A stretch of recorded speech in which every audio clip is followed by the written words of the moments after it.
Hello everyone and welcome to SAGA Studio. Today, no editing, no behind the scenes. We're just going to sit down and break down the story I wrote for one of our videos.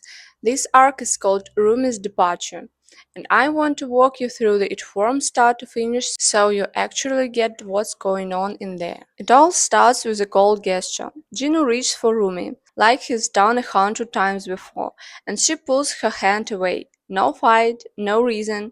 Yesterday everything was fine, and today it's like she's not even there.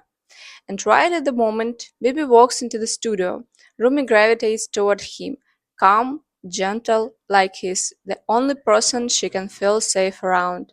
The audience sees what the characters don't. Bibi's eyes flicker red for a second.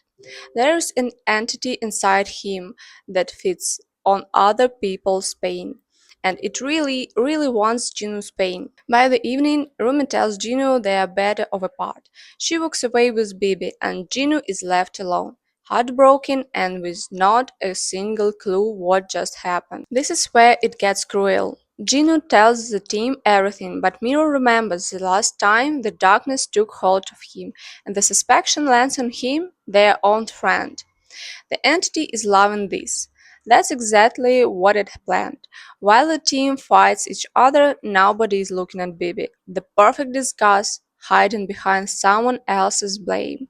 And the only one who believes Jinu is mystery. He senses the darkness, but he knows for sure it's not inside Jinu. The darkness is somewhere else, and the one carrying it's not one of their own. Then comes the scenes I love the most, the crystal test. Mystery brings it close to each of them.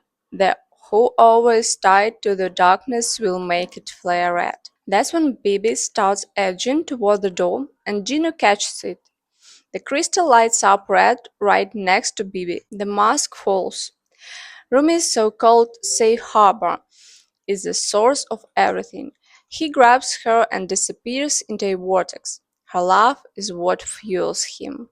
The team apologizes to Gino and follows him. They storm to the tower fights of shadows, and Gino climbs to the top, to the Rumi, locked inside a cocoon of darkness. And this is where the story does the scene I love most. The spell isn't broken by strengths or weapons or magic. Gino just reminds Rumi of their first duet, the moment she sang and he held her hand. And that simple human memory cuts through everything the entity built on top of her.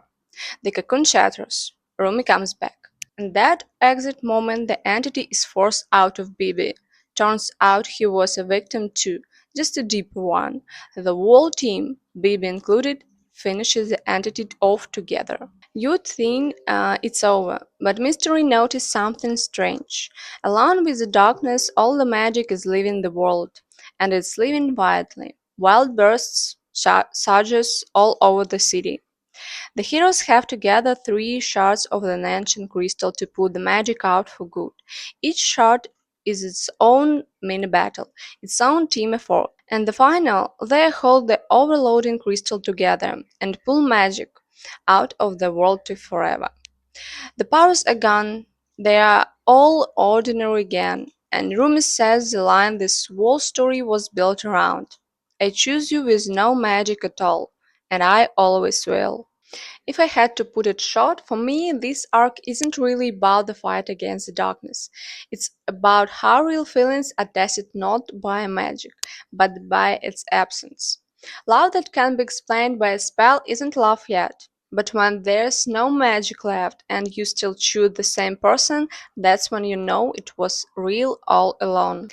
If you like this format, let me know in the comments, and I'll break down the next arc the same way. For now, hit subscribe so you don't miss the next chapter. See you soon at Saja Studio.